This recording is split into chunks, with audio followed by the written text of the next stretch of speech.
नमस्कार दोस्तों, मैं अंकुर उपाध्याय स्वागत करता हूं आप सभी का एक बार फिर से अपनी नई वीडियो में। दोस्तों, भारतीय बाजार क्रैश हो गया है आज, ग्लोबल मार्केट्स क्रैश हो गए हैं आज, गोल्ड सिल्वर क्रैश हो गया है आज, कच्चा तेल एकमात्र ऐसी चीज है जो भाग रहा है। निफ्टी नीचे से, हालांकि अगर आप देखो तो 130 पॉइंट से ज्यादा की रिकवरी भी दिखा रहा है, लेकिन उसके बावजूद भी 500 पॉइंट नीचे खड़ा है, तो बड़ा बुरा हाल है। मैं यहाँ पे आप सभी के साथ बैंकिंग क्षेत्र की बात करना चाहूंगा। बैंक निफ्टी 3% नीचे है, 1600 पॉइंट्स की तो आज इंट्राडे गिरावट है। कल हम लोग बात कर रहे थे तो एक रिपोर्ट थी जो मैंने आप सभी के साथ शेयर करी थी कि इस माहौल में बैंकिंग मेटल्स ये थोड़े ज्यादा वीक होंगे, बिकॉज ये ग्लोबल लेवल से लिंक्ड हैं। जो सिचुएशन क्राइसिस इस समय है उसमें बैंकिंग को और मेटल्स को काफी परेशानी होती है।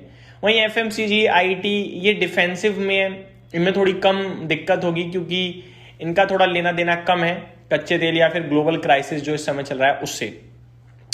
बैंकिंग की बात करें तो इसका 61,760 का हाई है दोस्तों, और अब भी ये 51,850 पे है, यानी 10,000 पॉइंट ऊपर से नीचे आ गया है। 10,000 पॉइंट्स, थोड़ा बहुत नहीं, ये परसेंटेज टर्म्स में ऑलमोस्ट 18% हो गया। तो इतनी बड़ी डिप के बाद क्या यहां पे लेने का मौका तलाशना चाहिए? देखो, मौका हर जगह लेने का इस समय है, लेकिन कितना गिरेंगे ये नहीं समझ में आ रहा। और ये जो क्राइसिस चल रहा है ना, इस क्राइसिस में हमें एक्चुअली में बॉटम अभी मिलेगा ही नहीं। बॉटम हमें तभी मिलेगा जब बन चुका होगा। ये इस क्राइसिस की सबसे बड़ी बात है। आप कितना भी जज कर लो लेवल्स, इस बार लेवल कुछ इंपॉर्टेंट ही नहीं है। कच्चा तेल परेशानी है, और कच्चा तेल कितना बढ़ेगा कितना गिरेगा ये आप कह नहीं सकते, क्योंकि ये मैटर 24 दिन हो गए हैं भाई साहब, और हर दिन एक नई पीक पे बिगड़ जाता है। अब 48 घंटे का टाइम फ्रेम है, वो खत्म होने वाला है। अब अमेरिका क्या अटैक करेगा, और उससे भी बड़ी बात, ईरान पीछे नहीं हट रहा। ईरान से आया कि जितना बड़ा हमारे ऊपर अटैक होगा उससे स्ट्रॉन्ग रिस्पॉन्स देंगे हम अटैक को, एनर्जी फैसिलिटीज को। तो रिटिलिएशन के लिए ईरान बैठा हुआ है पूरी तरीके से, वो झुकने को नहीं तैयार है, वो रिटिलिएट करने को तैयार है, यानी बदले के लिए तैयार है वो। तो मैटर तो बिगड़ रहा है, इसीलिए यहाँ पे कितनी गिरावट होगी ये सोच पाना थोड़ा सा मुश्किल है।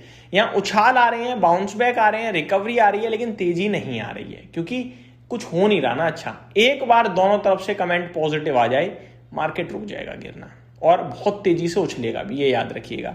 और जो स्टॉक्स ये गिर रहे हैं यही चलेंगे, मेटल्स, बैंकिंग शार्प शूट करेंगे, मैं आपको बता रहा हूं। मैं एक बार अपडेट शेयर करना चाहूंगा।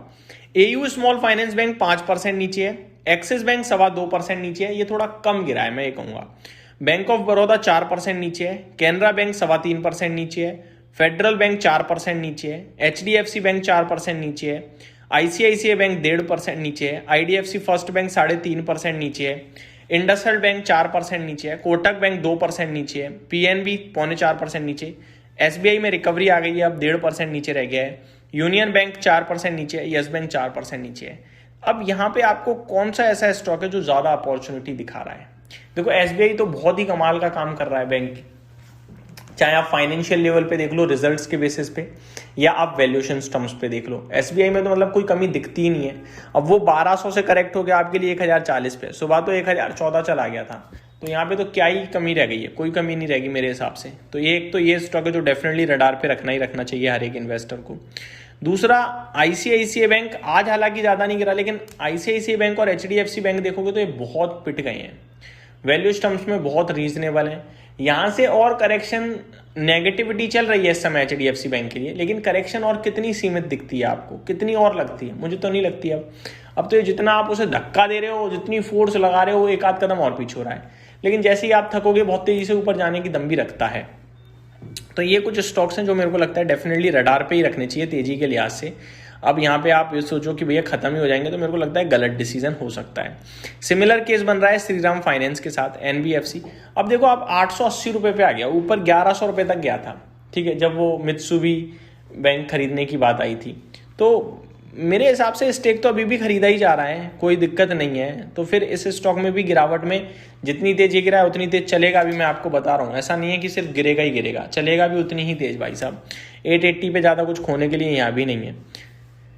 बाकी अल्ट्राटेक सीमेंट मेरे को बैंकिंग के अलावा अच्छा लगता है निफ्टी में से, ट्रेंड अच्छा लगता है निफ्टी में से। इनके बारे में भी मैं आप सभी के साथ दिन के दौरान बात करूंगा कि स्टॉक्स जो इस समय बहुत अच्छे लगने लगे हैं खरीदारी के लिए। बाकी अगर आप नोटिस करें तो बैंकिंग क्षेत्र में आपको क्वालिटी भी मिल जाती है, बिजनेस भी समझ में आता है और लेकर बैठने लायक भी ये शेयर्स हैं।